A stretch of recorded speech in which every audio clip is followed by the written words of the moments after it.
Ngayon naman, ang ating gagawin ay tayo ay magtatanim ng buto ng mangustin sa ating 3x6 na polybag. At ngayon ako may isa uling trivia na ipapakita sa inyo. Ito po, makikita natin ito. Ito ay ubod ng tigas. Kahit ating pisilin, hindi siya lumalambot. Ang ibig sabihin yan ay bulok na, hindi na makakain. At ang laman yan ay ma-brown na, maasim na. Tingnan nyo, yan ang isa yung tatandaan pagka ibibili sa palengke. Ito naman isang ito, kapag yung malambot yan, nalubog pang ganyan mga kabayan, yan ang pwede po natin kainin. No? Ito, atin ang bibiyak at kukuhanin natin ng buto. No, mga kabayan, nakikita natin. Ito nga, meron nga kaunti pa yung parang amag na dahil overripe na. Yan. At ito naman, tingnan ninyo yung matigas na hindi natin mapisil.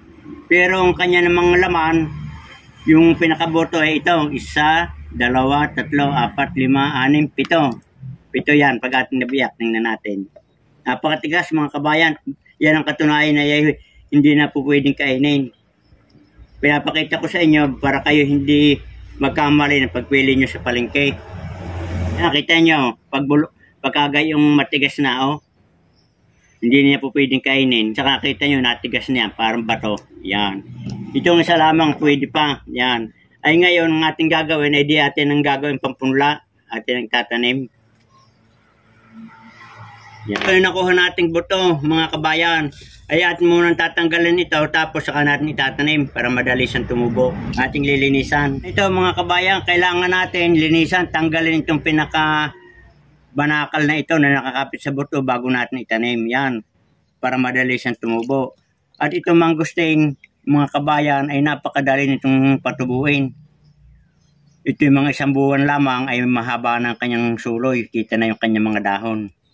Ito mga kabayan, nalinis na natin ay atin ang itatanim dito sa 3x6 na polybag. Ito ilalagay na natin.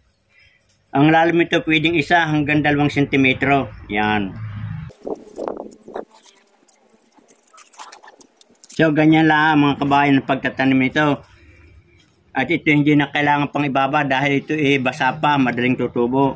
O yan. Ating didiligan ito at ilalagay natin sa shaded part. At pagdating ito ng mga 35 days to 45 days, ito may tubo na. Pagkaraan ng 35 days na ating may punla itong buto ng mangustin, ito mga kabayan, nag-sprout na, sumibol na yung kanya mga buto yan at may mga habol pang mga sanga. Yan. Makikita nyo, 4 ito. Yan. Hindi lang sabay-sabay ang kanilang haba ng pagtubo, pero ito, meron na rin siyang isa pa na tubo sa tabi. Yan.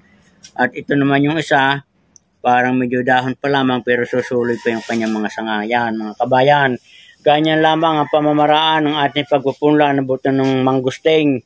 At bago tayo magtapos, sana ay nagustuhan ninyo at minatutunan kayo sa pamamaraan ng pagtatanim ng mangustin. Good luck and good health. Magandang araw mga kabayan.